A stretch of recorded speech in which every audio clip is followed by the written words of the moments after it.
All right, let's get wrapping up on this database stuff. I just kind of took it back maybe one or two slides. The thing about database software is that it does have a process in order to create it. You've got to first start off with creating an actual table. It is a three-step process. You have to add fields to that table, meaning maybe a name field similar to what I started in Excel. You have to have a phone number, maybe it's an item number, a price, all those different types of things, whatever type of data it is that you want it to be tracking. And the third step is to populate and add records to the field, which gets to be a mundane process, but you know what, there's people that get paid. Maybe they don't like dealing with people a whole bunch. They'd rather just process some data, put some headphones on, enjoy some good music, and get paid to do that. A lot of people do that now from home. They work all around the world, and they process data right there from their own house. Once you learn that skill and become effective with it, you can make some good money. So access to there's two basic views of the tables, and we'll look at that when we start experimenting with database software. But there's the design view, and then there's the data sheet view. Basically, the design view is very, I guess if you had to compare it to something, it would be what you're looking at with PowerPoint while you're making it. Then once you've made it, then you go into presentation mode and you can see what you've made, sort of like that. But we'll get into more details of that later. Database is built on forms. The forms provide a convenient way for you to obviously enter and view the records that you've created in the table. A query is actually just a simple, it's not simple, it's actually a complicated word for the term search. Don't ask me why, but nerds need to have different words for everything.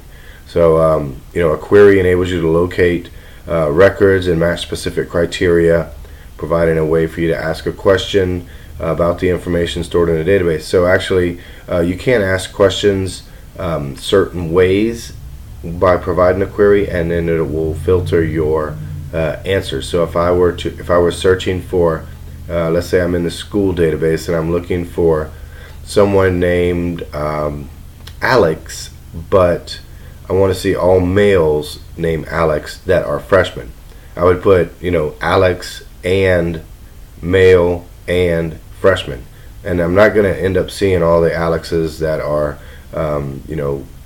not freshmen and things like that. So you get the idea what I'm talking about. But that's a query. It's called a query string when you start putting multiple things together and doing that type of search, and we'll talk more about that as well in class. Once you get those, once you provide a query, it's going to produce a report, which is going to be just simple, a result of the question that you asked the database.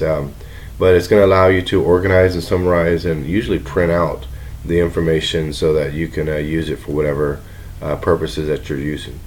Online databases, there are loads of them out there. We're not going to get into too much detail of that, but that's how websites are built. 99% of the websites out there now are all database driven. I had to learn that. There was a point in time where HTML was the thing, and you put all the content inside of the web page itself. And what happened is the web page got so heavy, meaning there was so much content on there, it took a long time to load. And so we learned through web development that we could store and house all this stuff in databases and only pull the information we need. So actually every little field was a database query call to the database to pull in the data and put it on the websites.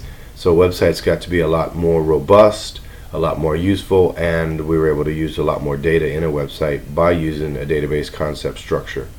So that's what this is what we're going to do today. I know I'm not here, so you guys are going to perform this activity. I want you to find an Office database program online that you would use for your business. Okay, I want you to make up a business. I don't care if it's lawn cutting, if it's running a multi-million-dollar nuclear plant, but something.